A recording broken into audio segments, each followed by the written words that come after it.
আসসালামু আলাইকুম, কেমন আছেন সবাই? ব্লক প্রিন্টের জন্য আমি যে রেডি কালারগুলো ব্যবহার করি সেটা কি উঠে যাবে কিনা বা কতদিন টেকসই হবে এটা নিয়ে প্রত্যেকটা ভিডিওতেই প্রায় আপুরা কমেন্ট করে থাকেন। তো ভাবলাম সেটা নিয়ে ছোট্ট একটা ভিডিও বানিয়ে ফেলি, কারণ এতগুলো অ্যান্সার দেওয়া আমার জন্য আসলে সময় হয়ে ওঠে না। আর বাচ্চাকে নতুন স্কুলে ভর্তি করেছি, সেজন্য আরোই সময় পাচ্ছি না, সেজন্য একটা ভিডিও বানিয়ে ফেললাম। ব্লক প্রিন্টের জন্য আমি যে রেডি কালার ব্যবহার করি সেটা উঠে যাবে না, খুব ভালোভাবে শুকিয়ে নেবেন।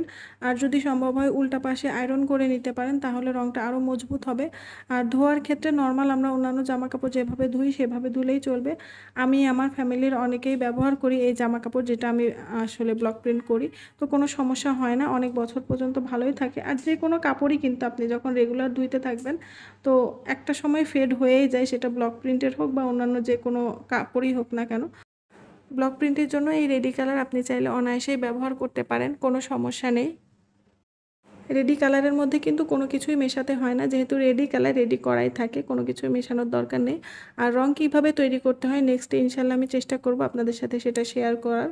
তো আজকের মতো এতটুকুই, সবাই ভালো থাকবেন। আল্লাহ হাফেজ, আসসালামু আলাইকুম।